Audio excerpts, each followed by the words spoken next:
Bismillahirrahmanirrahim. Assalamualaikum warahmatullahi wabarakatuh.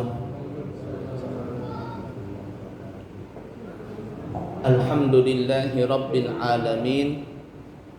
Allahumma fasalli wa sallim ala sayyidina wa nabiyyina wa maulana Muhammadin sayyidil anbiya'i wal mursalin wa ala alihi wa ashabihi wa azwajihi wa dhurriyyatihi wa man tabi'ahum bi ihsanin ila yaumiddin, amma ba'du.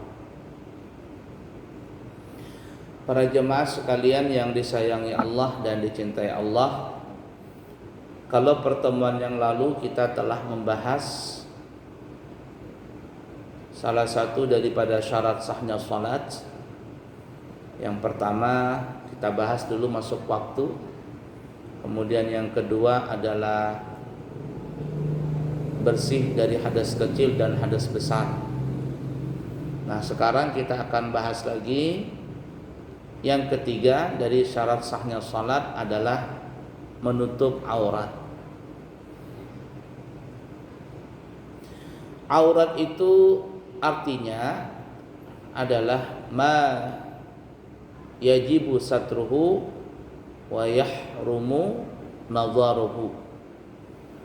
Arti aurat adalah sesuatu yang wajib ditutup dan haram untuk dilihat. Itu arti aurat, wajib ditutup dan haram untuk dilihat. Itu adalah aurat. Kemudian aurat laki-laki dan perempuan ini ada perbedaan. Kita bicara dulu aurat laki-laki. Aurat laki-laki adalah apabila dia bersama laki-laki sesama mahram. Begitu juga apabila laki-laki ini dalam keadaan salat, maka yang wajib ditutup adalah antara pusat dengan lutut.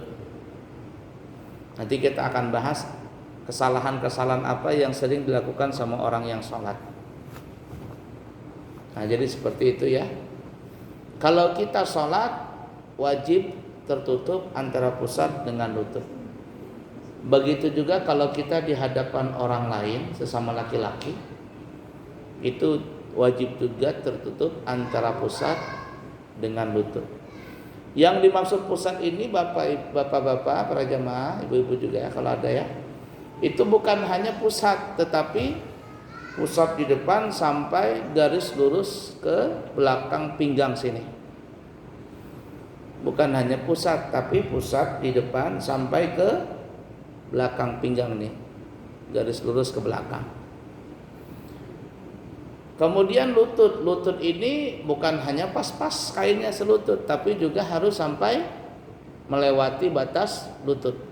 Karena kalau cuman pas-pasan, nanti ketika duduk atau jongkok tertarik dia kain tadi, akhirnya kelihatan aurat.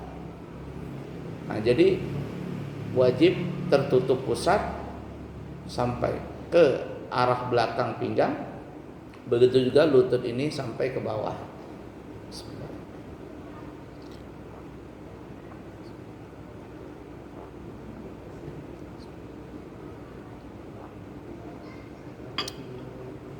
Begitu dulu ya.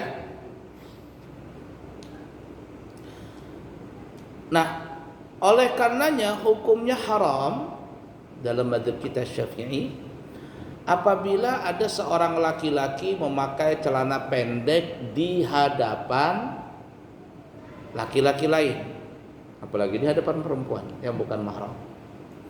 Yang sesama mahram aja sama ya. Di hadapan saudari kita, di hadapan acil kita, itu wajib juga tertutup antara pusat dengan lutut. Jadi nggak boleh kita pakai celana pendek di depan saudari kita, di depan mama kita, walaupun mama kita, di depan siapa lagi, bapak kita, atau di hadapan laki-laki yang lain. Nggak boleh. Main sepak bola pakai celana pendek haram. Main badminton, main basket pakai celana pendek laki-laki haram. Gotong royong celana pendek haram. Atau mungkin yang sering terjadi mungkin nggak ngerti atau gimana begitu ya.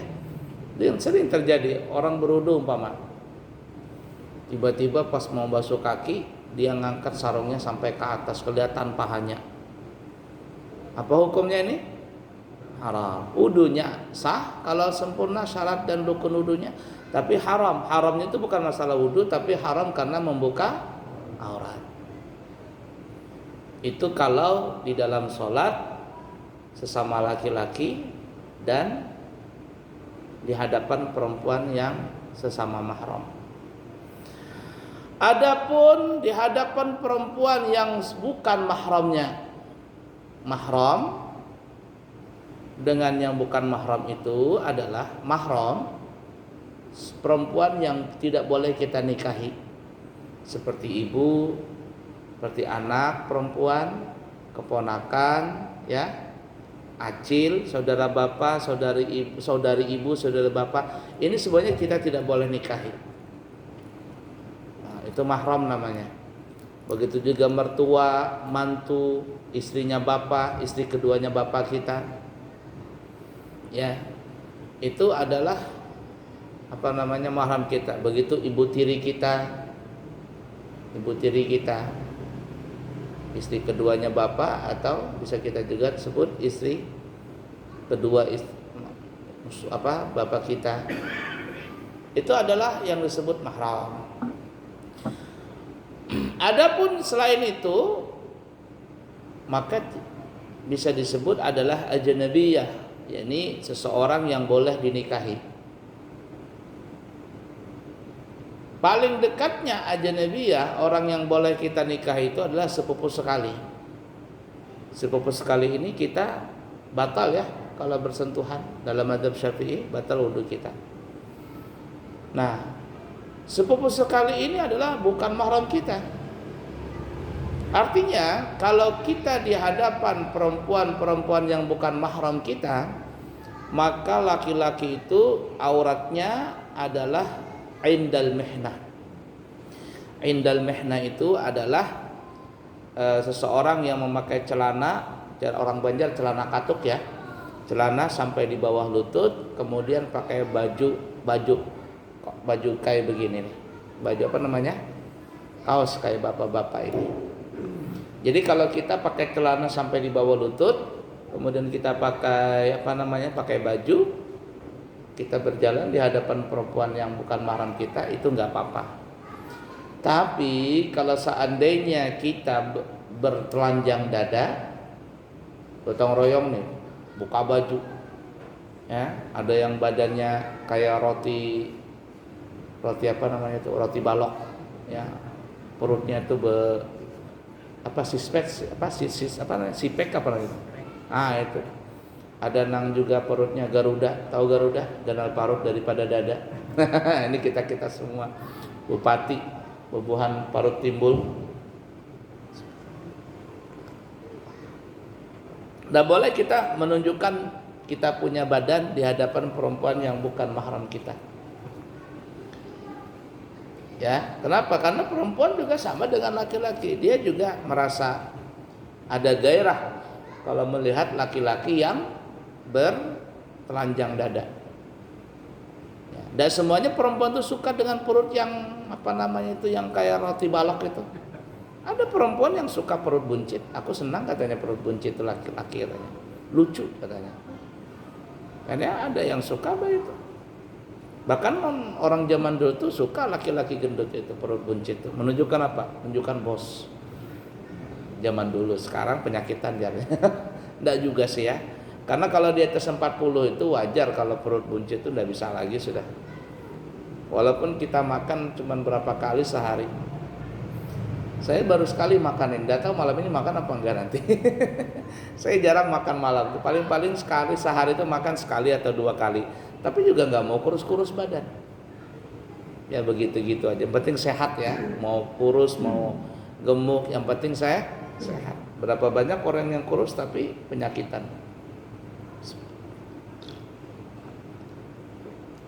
Jadi nggak boleh kita bertelanjang dada di hadapan di hadapan perempuan yang bukan mahram. Kemudian adapun aurat kita sedang sendiri di kamar atau apa, maka yang wajib ditutup adalah indas sau'atain, yaitu dua alat kelamin depan dan belakang. Jadi nggak boleh kita sendirian di kamar bertelanjang bulat, nggak boleh. Nah, kecuali kalau ada udzur seperti kita mandi, ya boleh kata ulama. Kalau kita mandi itu boleh saja kita bertelanjang bulat, karena ada untuk supaya lebih bersih mandinya, bergosok-gosok, bersabun dan sebagainya. Tapi kalau nggak ada hajat nggak ada perlu di rumah bertelanjang bulat sendirian, haram hukumnya. Nanti ada tuyul, bapakku katanya. Kenapa? Tuyul juga bertelanjang. Ada lagi gundurwo sama hilangnya awak. Ya kan seperti itu. Nah, tapi inda zaujatihi, adapun di depan istrinya, la aurata lahu. Kalau di depan istrinya, maka laki ini tidak ada aurat. Artinya mohon maaf nih ya, kalau di depan istri sendiri, walaupun ibarat kata bertelanjang bulat, itu tidak berdosa. Ya. Mudah dipaham dulu aurat laki-laki nih ya. Kemudian kita lanjut aurat perempuan. Aurat perempuan di dalam salat. Di dalam salat nih kita bicara. Dan di hadapan laki-laki yang bukan mahramnya dia. Ya, seperti kurang-kurangnya sepupu sekali tadi.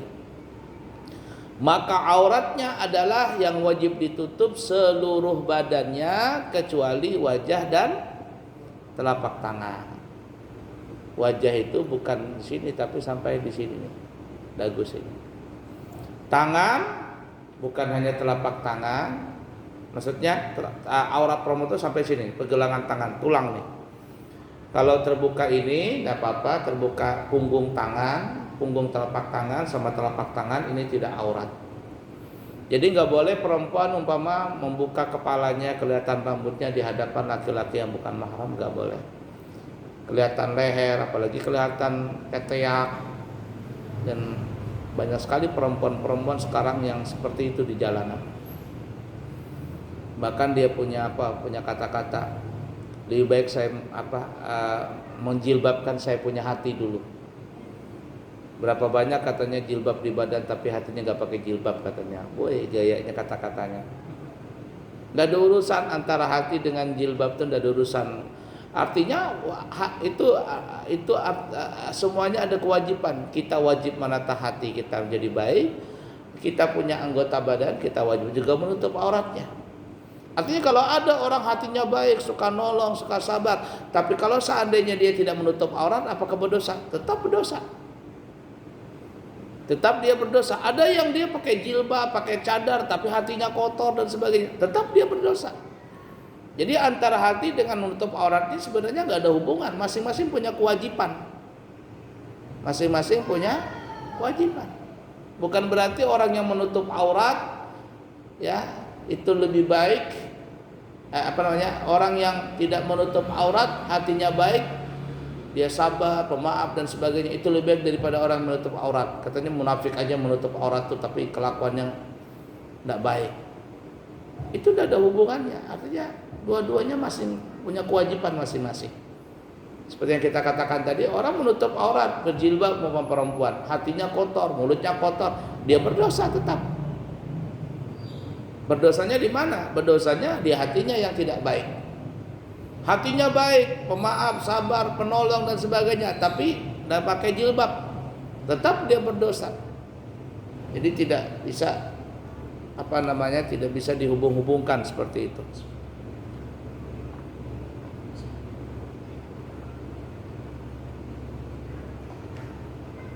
Karena mempunyai kapasitas masing-masing ya, seperti itu ya.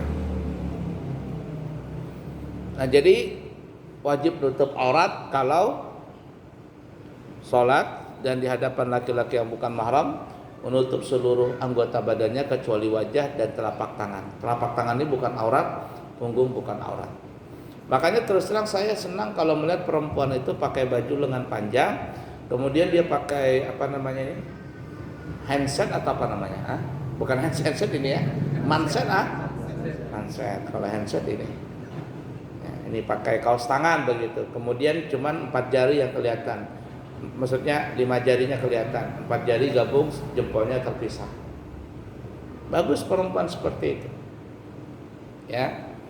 Kemudian pakai kaos kaki. Ada orang perempuan udah pakai kaos kaki, kemudian apalagi gak pakai celana celana legging apa namanya, sehingga ketika dia berjalan angkat kaki kelihatan dia punya betis dan sebagainya.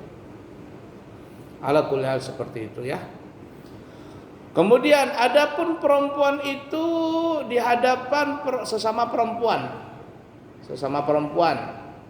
atau di hadapan mahramnya seperti bapaknya, seperti saudaranya, maka kata ulama indal mihna itu artinya seperti yang kita laki-laki tadi, pakai pakaian sampai di bawah lutut, kemudian dia pakai baju lengan pendek. Nggak boleh umpama perempuan walaupun dia sudah nenek-nenek kemudian ada di depan saudaranya, depan bapaknya, umpama cuma pakai kutang saja nggak boleh. Orang Bahari kan berkutang aja begitu, nggak boleh. Walaupun itu di depan bapaknya, di depan saudaranya nggak boleh. Apalagi depan orang yang bukan mahramnya dia. Dulu saya tahun 25 jadi petugas ya, jadi petugas haji yang ditugaskan dari kedutaan Yaman. Kedutaan Indonesia yang ada di Yaman maksud saya. Jadi waktu itu saya tugas di Madinah. Kurang lebih 3 bulan saya bertugas di Madinah untuk ngurus jamaah haji asal dari Indonesia ini, termasuk yang dari Balikpapan. Jadi waktu itu saya tugas sering ngontrol di hotel-hotel jamaah Indonesia. Memang tugas saya di lapangan. Siapa tahu ada yang sakit, ada yang apa begitu kan. Pakai mobil saya mutar. Kalau ada apa-apa ditelepon dari pihak dari dokter kloter, dari ketua kloter nelpon, kita datang, hotel mana Pak, nomor berapa hotelnya, kan kita sudah punya rutenya. Jadi waktu itu pas orang lagi sholat saya ngontrol ya ke masjid Nabawi, kan kita ngontrol sepatu ada apa-apa di dalam hotel ini, kita kontrol. Saya lihat kenapa laki-laki ini mondar mandir di depan kamar jamaah ini. Saya curiga ada apa ini. Kan kita nggak tahu namanya, ada orang mencuri ke apa kan ya. Mondar mandir saya liatin. Nah, sambil tersenyum ini si pemuda ini, orang Arab nih. Orang Arab tapi yang tugas di hotel tuh lah. Saya tanya petugas sekarang, dia katanya petugas di hotel. Tapi saya lihat kenapa dia mondar mandir di depan kamar ini, sambil tersenyum. Saya periksa dalam kamar nggak terkunci. Saya lihat di dalam, ibu-ibu cuma berhutang. Ibu-ibu cuma pakai hutang. Orang Indonesia kan biasa begitu dulu tuh ya, mandi di sungai cuma berhutang aja begitu biasa. Di Samarinda tuh orang mandi di Sungai Mahakam pakai sarung di dada ini biasa di sana. Jangan coba-coba di Arab. Jangan coba-coba di Arab sana. Aduh, kata saya, la ilaha illallah. Saya bilang, Bu, jangan begitu, Bu, bahaya Bu di sini. Di sini bahaya. Kalau terjadi apa-apa siapa yang mau tanggung jawab? Nah itu. Jadi perhatikan itu ya. Nah, kita kembali ya. Jadi kalau di hadapan keluarganya yang mahram atau sesama perempuan ya, maka indal mihna, arti itu pakai celana atau pakaian sampai di bawah lutut, kemudian dia wajib pakai baju. Tidak boleh dia menampilkan dia punya badan. Nah itu. Kemudian adapun di dalam keadaan sendirian itu sama dengan laki-laki, yaitu yang wajib ditutup adalah sawatain, yaitu antara yang wajib ditutup adalah kelamin depan dan kelamin belakang. Enggak boleh seorang perempuan walaupun sendirian dia bertelanjang bulat di dalam rumahnya, kalau tidak ada hadat enggak boleh. Nah, adapun di depan suami, depan suaminya la auratalaha, maka tidak ada aurat baginya. Artinya kalau seorang perempuan di depan suaminya, mohon maaf ya, walaupun dia tidak ada satu benang pun melekat di badannya dia, itu nggak apa-apa. Dan saya rasa bapak-bapak paling suka kalau tidur begitu suami istrinya nggak pakai apa-apa gitu kan ya, cuma pakai selimut, iya nggak? Yang mama pakai selimut aja nggak pakai apa-apa kan bagus juga bapak-bapak. Ya, seperti itu. Ini ndak pas tidur pakai tebal semua pakaian. Ini kamu mau tidur atau mau camping ini? Di gunung pakai baju tebal semuanya kata suaminya. Ala kulli hal seperti itu ya. Nah, itu aurat yang kita sebutkan tadi. Nah, sekarang kita akan fokus masalah aurat di dalam sholat. Tadi kita sudah terangkan aurat laki-laki dan perempuan dalam sholat. Nah, sekarang kita akan bahas kesalahan-kesalahan laki-laki di dalam sholat. Ya, ini ketika sholat dia terkadang terbuka auratnya.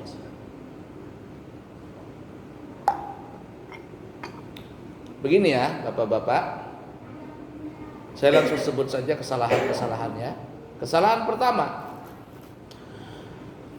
apabila di antara kita memakai baju, mohon maaf ya, saya boleh tunjuk ya, mohon maaf ya, seperti bapak pakai baju kaos begitu, kemudian pakai celana, atau kita pakai sarung, kemudian pakai baju yang koko begini, apalagi kokonya yang kancingan, itu kancingan ya, sampai kancingan ya.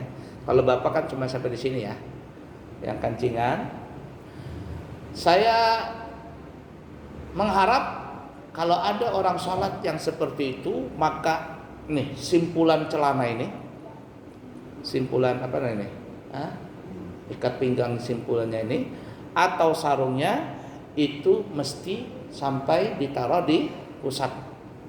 Ini pusatnya itu tidak kelihatan, bukan hanya pusat tapi juga sampai ke belakang sini.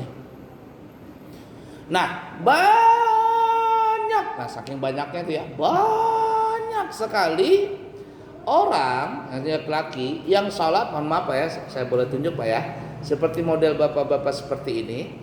Lalu ketika dia sholat, dia punya celana ini tidak sampai dia tarik ke atas pusat. Ya, ini kesimpulannya di bawah pusat. Ketika ruku, nah belahan di sini nih, belahan di belakang nih kelihatan. Makanya saya bilang tadi bukan hanya pusat, tapi di belakang ini tutup sampai ke arah pinggul belakang. Oke, pusatnya tertutup. Pas dia begini, terbuka belahannya sini. Apalagi sampai kelihatan belahan pinggulnya dia itu. Apa yang terjadi? Maka sholatnya tidak sah. Banyak nggak seperti ini? Banyak sekali. Kalau siang-siang tuh sholat Jumat tuh yang orang-orang kerja itu kasihan. Kenapa? Karena nggak belajar. Apalagi pas sujud. Pas sujud itu lebih parah lagi, kelihatan sininya. Maka orang yang sholat seperti itu tidak sah. Nah, untuk itu supaya aman, maka angkatlah simpulan celana ini sampai menutupi pusat dan juga sampai pinggul belakang. Dan juga kalau bisa bajunya agak panjang belakang ini. Jadi kalau seandainya dia ruku atau sujud, ini tidak terlihat di belakang sini. Nah, itu kesalahan pertama. Kesalahan kedua yang pakai sarung, begitu juga. Mohon maaf ya, pakai sarung atau apa, itu juga mesti sampai ditutup pusatnya ini. Kalau seandainya dia pakai sarung sampai ke bawah sini, di bawah pusatnya. Mungkin kalau di belakang nggak kelihatan karena kan baju koko panjang kan ya, baju koko panjang. Tapi kalau model baju kayak, mohon maaf saya boleh tunjuk ya, seperti bapak tuh. Kemudian pakai baju koko saja, di dalamnya nggak pakai dalaman, nggak pakai apa, singlet ke bahasa kitanya, ya. Kemudian ketika dia ruku atau sujud nih, antara kancing dengan kancing di sini terbuka. Nah, kalau saya kan pakai ini ya, pakai apa nih, seliting. Nah, di sini terbuka. Nah, antara kancing dengan kancing longgar sini. Kemudian dari samping kelihatan dia punya pusat auratnya. Apa yang terjadi? Maka salatnya tidak sah. Oleh karena itu saya sarankan tadi, kalau pakai sarung naik ke atas ini, tutup. Ini seperti saya ini, saya tertutup, saya punya pusat ini. Sudah pakai celana, saya ini pakai celana panjang, kemudian saya ikat pinggang lagi, jadi aman, tidak terlihat safety-nya, lengkap sekali. Mudah dipaham ya? Baik itu. Kemudian yang pakai sarung atau yang pakai celana, nih banyak pakai ya sarung, kalau celana aman karena celana panjang ya. Kemudian yang pakai sarung atau pakai gamis, itu saya sarankan memakai celana sampai di bawah lutut nih. Pakai celana sampai lutut. Nah, di bawah lutut. Kalau lebih panjang sampai ke setengah betis itu lebih bagus lagi. Kalau ada orang pakai sarung atau pakai gamis, tetapi dia pakai celana pendek atau pakai celana dalam saja, atau nggak pakai celana sama sekali. Kalau sholat sambil posisi berdiri aman saja, nggak ada masalah. Ketika ruku aman saja, tapi yang sering jadi masalah ketika sujud. Pada saat sujud, nih kaki yang di sini, nih paha di belakang paha sini, itu akan terlihat. Kita berdiri saja kelihatan ini, dia punya belakang paha ini kelihatan. Dari belakang itu terlihat. Apa yang terjadi apabila ketika dia sujud lalu kelihatan di belakang paha sini nih. Belakang paha sini, pangkal dekat lutut kelihatan dari arah belakang, maka sholatnya orang ini tidak sah, dan itu banyak terjadi. Nah, jadi bukan hanya pakai sarung, tapi juga pakai celana panjang yang sampai menutupi bawah lutut. Mudah dipaham dulu di sini. Itu kesalahan bapak-bapak di situ.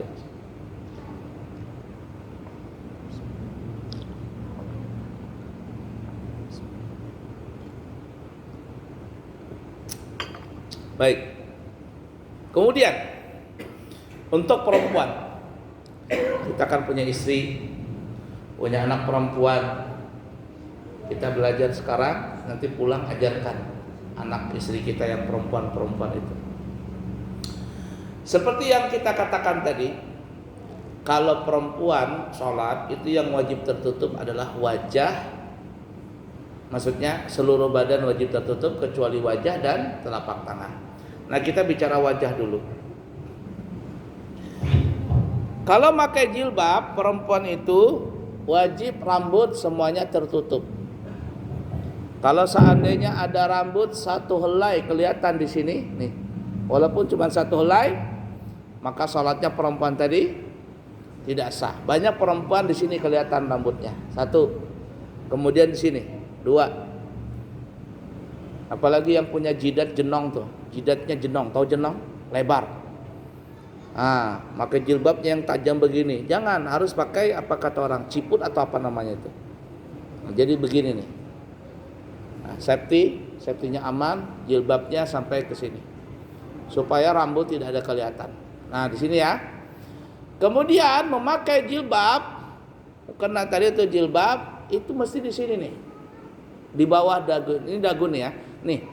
Apa benjolan dagu ini. Nah, di sini naruhnya. Nah, di sini.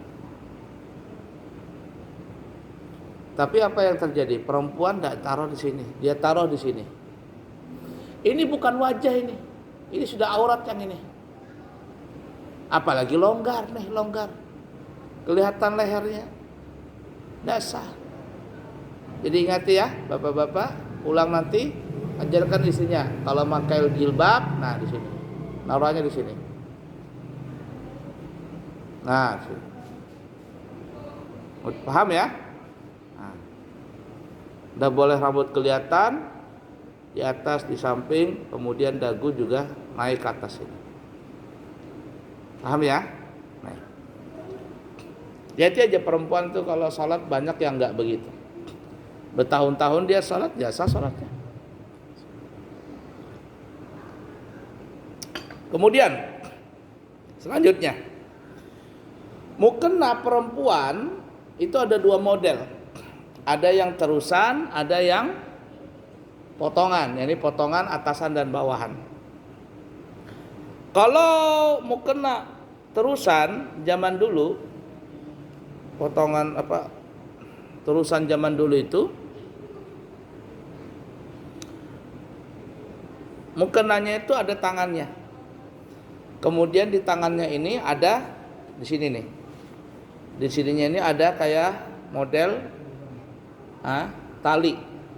Nah, itu nanti disangkutkan di mana namanya? Jari tengah. Jadi modelnya begini nih. Modelnya begini. Ini aman nih.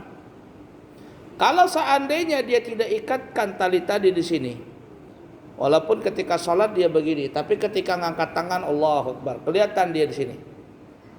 Di sininya kelihatan nih. Ini yang wajib ditutup kan di sini nih.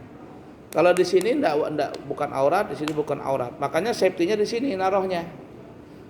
Yang saya bilang tadi pakai apa namanya? Mindset itu bagus. Tapi kalau dia nggak pakai mindset atau nggak dia kaitkan tangannya di sini, nah ketika dia angkat tangan kelihatan auratnya di sini.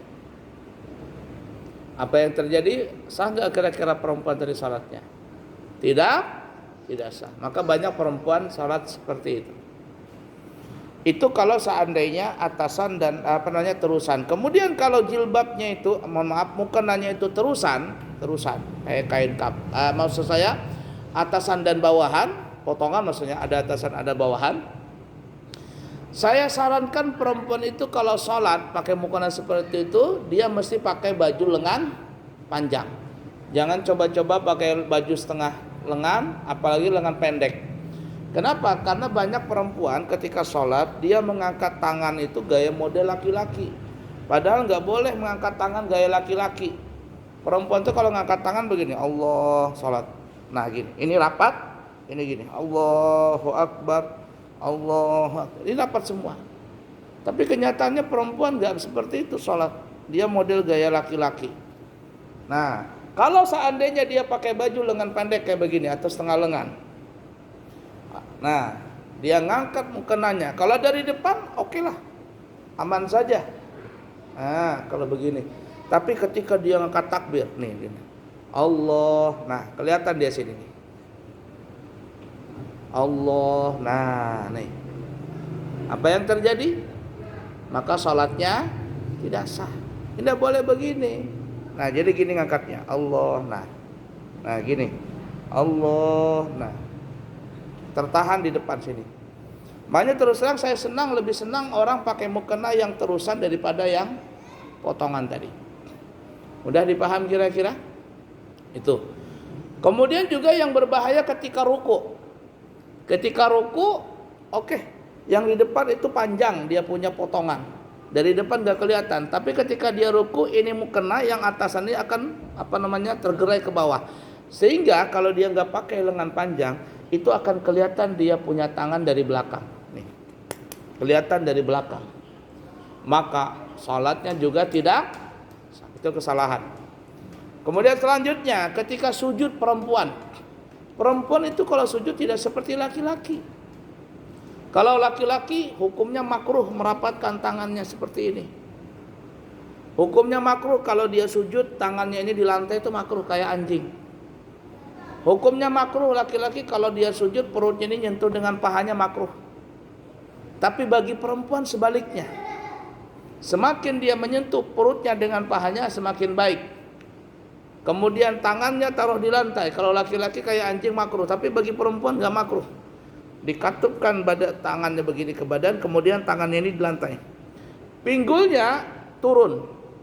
Dia punya pinggul ini turun. Lain laki-laki, kalau laki-laki diangkat dia punya pinggul ini. Kalau perempuan turun. Yang sering terjadi kesalahan dan karena memang tidak belajar perempuan-perempuan itu apa? Karena adalah ketika dia sujud dia punya pinggul dia angkat. Dia punya pinggul dia angkat. Kemudian karena dia angkat tinggi pinggulnya, mukenanya itu otomatis tak angkat naik.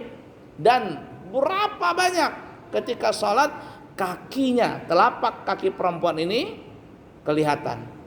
Dan ketika telapak kaki tadi kelihatan pada saat sujud, maka sholat perempuan ini sah atau tidak? Jawabannya tidak sah. Nah, itu harus diperhatikan bagi laki-laki dan perempuan. Dan itu yang sering terjadi pada saat orang sholat. Mudah dipaham kira-kira? Baik.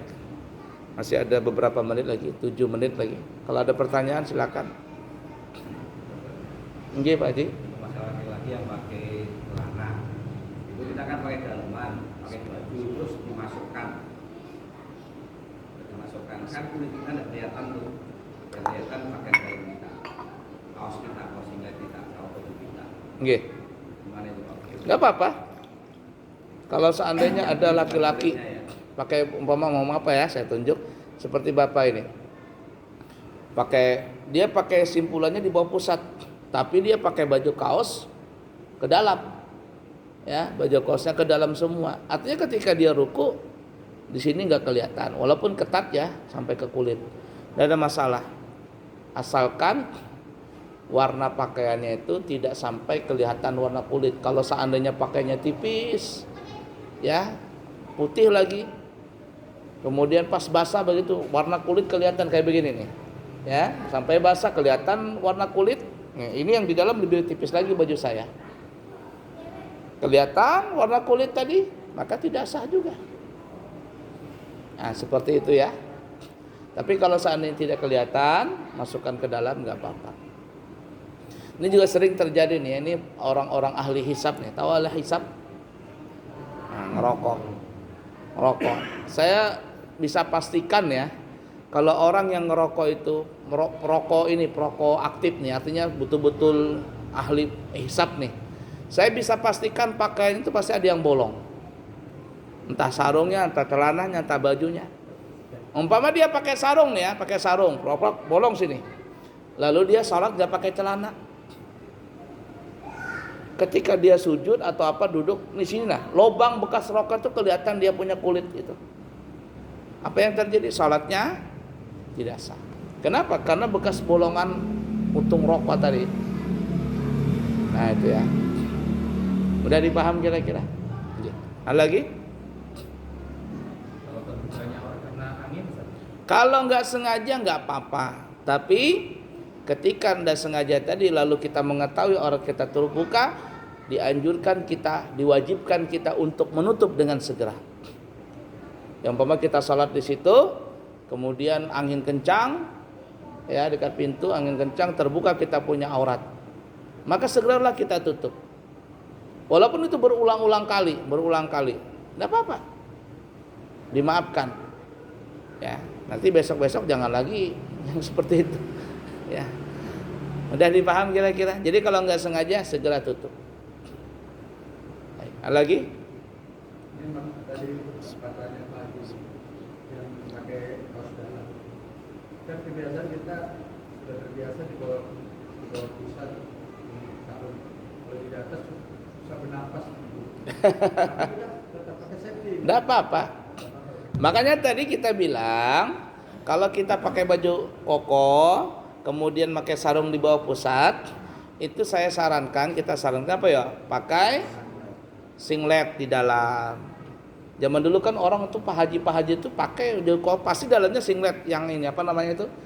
Yang singlet namanya ya? Hah? Singletnya itu yang segini kah atau yang begini? Yang begini ya? Yang saya dulu senang pakai itu, sekarang saya nggak lagi pakai itu. Apa fungsinya kata saya pakai itu? Tidak paham juga. Tapi mungkin salah satu fungsinya adalah menahan itu aurat tadi. Masih ada nggak orang jual itu? Masih ada ya. Dulu guru-guru zaman dulu sering pakai itu. Tapi sekarang guru-guru zaman sekarang saya lihat nggak lagi pakai singlet, dia pakai baju kaos putih yang tipis tapi yang sampai segini, kaos oblong sampai sini. Nah jadi seperti itu. Nggak apa-apa.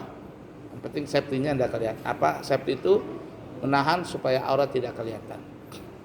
Ada lagi? Pertanyaan? Cukup jelas ya, karena cukup jelas jadi bingung mau ditanyakan apa lagi nih. Baik, kalau tidak ada kita cukup dulu. Insya Allah nanti kita sambung lagi.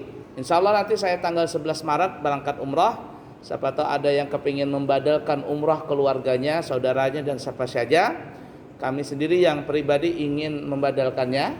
Siapa tahu ada yang kepingin membadalkan umrah, kami buka ujrahnya dengan harga 3 juta rupiah. Di tempat lain 3,5 juta, kami buka cuma 3 juta saja. Ya 3 juta rupiah saja. Seperti yang kepingin memadalkan istrinya atau orang tuanya, bapak ibunya, ujrannya dengan harga 3 juta rupiah. Cukup sekian. Subhanakallahumma bihamdika asyhadu an la ilaha illa anta astaghfiruka wa atubu ilaihi wa akhiru kalam. Wassalamualaikum warahmatullahi wabarakatuh.